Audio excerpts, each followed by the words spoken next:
WPA2 exploit is called crack, and it was discovered in 2016 by Matthew Van Hoff, a postdoc security researcher, but the exploit was not made public until 2017.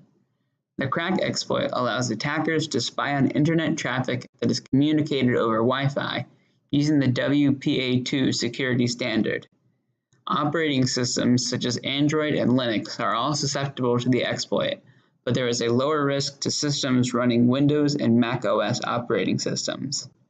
The problem is in the WPA2 standard itself, not the hardware that implements it, which makes the exploit fixable through software patches. So how does it work? The crack exploit targets a device which uses the WPA2 protocol by interfering with the initial four-way handshake between a device and a router, which facilitates the manipulating and replaying of the cryptographic handshake messages, which trick a device into using an old, vulnerable key. This process can be repeated over and over, which allows the attacker to extract and decrypt all data that is passed over wireless networks which use the WPA2 protocol.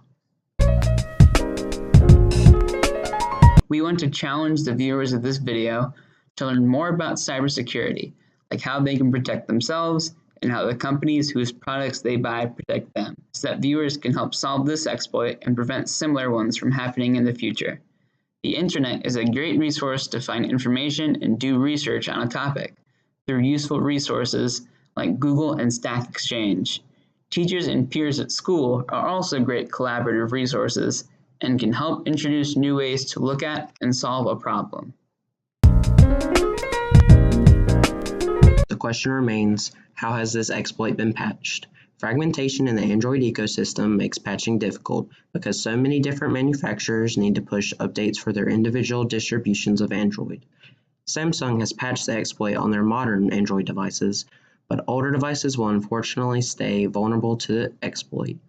Most of the popular Linux distributions such as Ubuntu, Debian, and Arch have been patched, but less popular or older distributions remain unpatched. Apple has pushed an update which patches the crack exploit in iOS 11.1. Router manufacturers like Cisco and Netgear have been patched, but other notable manufacturers like TP-Link have not pushed an update. Both Microsoft and Apple have patched their Windows and Mac OS operating systems respectively, and websites can use HTTPS, SSL, and TLS encryption so that even if someone has the ability to use the crack exploit and has access to your network, they still will be unable to intercept or modify your internet traffic.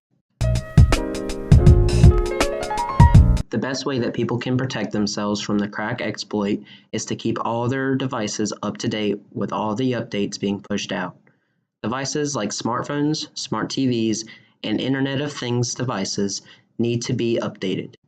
It's important to know the devices you own that connect to the internet, since new devices like refrigerators, thermostats, and microwaves often connect to the internet in some capacity. When you send or request important information over local Wi-Fi or the internet, only use sites that are protected by HTTPS, SSL, TLS, SSH, and VPN encryption.